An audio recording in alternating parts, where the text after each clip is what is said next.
तपिश सूरज से लो और आसमां से बिजलियां छीनो, कुफर के आशियां पे बिजली बरसाने का वक्त आया। भड़क उठे हैं फिर से आतिशे नमरूद के शोले, कि इन्हें फिर जज्बे इब्राहिम दिखलाने का वक्त आया। उठो सलाहुद्दीन अय्यूबी के फर्जंदो, कि उस गाजी के अफसाने को दोहराने का वक्त आया। जवानाने वतन उठो, कफन बरदोश हो जाओ, जिहादी फी सबीलिल्लाह कर जाने का वक्त आया। नबी की आबरू बाकी रहेगी, तुम भी बाकी हो, वगरना फिर गुलामी में उलझ जाने का वक्त आया। सुनो ये रोज़े अतहर से क्या आवाज़ आती है, मुसलमानों मेरी हुर्मत पे कट जाने का वक्त आया। इस्लाम जंग को पसंद नहीं करता, लेकिन अगर जंग के मैदान में उतरना पड़ जाए तो कुरान कह रहा है फजर बर रिकाब। फिर डायरेक्ट फोकस किसको करना है? गर्दनों को।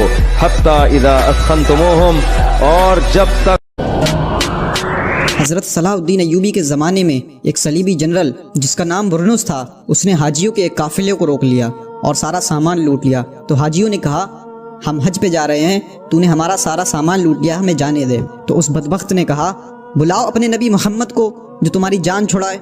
बस हज़रत सलाहुद्दीन अय्यूबी तक ये बात पहुँच गई।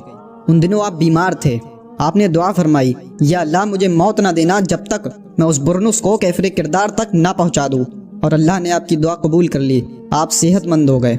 आप करीब 2 साल चैन की नींद नहीं सोए, इस ख्याल में कि उस गुस्ताख को कैफिर किरदार तक पहुंचाना है। फिर वो लम्हे भी आए कि अल्लाह ने जब आपको फतह दी तो जितने जनरल थे आपने सबको माफ़ कर दिया, लेकिन जब बुरनुस सामने आया तो आपको जलाल आ गया और आपने अपनी तलवार मियान से बाहर निकाली, उसके सीने पे चढ़ के उसके टुकड़े करते हुए कहा ओ कुत्ते, तूने कहा था बुलाओ अपने नबी मोहम्मद को, मोहम्मद अरबी ने अपना नौकर भेजा है। सलाहुद्दीन अय्यूबी को भूल गए क्या तुम? वो इराक के एक छोटे से नवाही कस्बे में पैदा हुआ था, और जब जवान हुआ तो नूरुद्दीन जंगी के लश्कर में शामिल हो गया, और उसके बाद वो अपनी सलाहियतों के बलबूते पर एक सिपा सालार बन गया और कुद्स पर कब्जा कर लिया। अगर हमने उसे पहले ही रोक दिया होता तो कुद्स पर आज हमारी हुकूमत होती, हमारा परचम लहराता।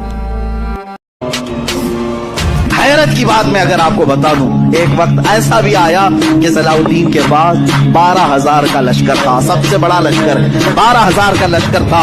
मेरी अपनी लिखी हुई बात नहीं कह रहा हूँ, ईसाइयों के जो बड़े मुअर्रिख हैं, तारीखदां हैं, इंग्लैंड के जो बड़े तारीखदां हैं, उन्होंने लिखा है कि 4 लाख की हमारी फौज को सलाहुद्दीन ने धूल चटा दी।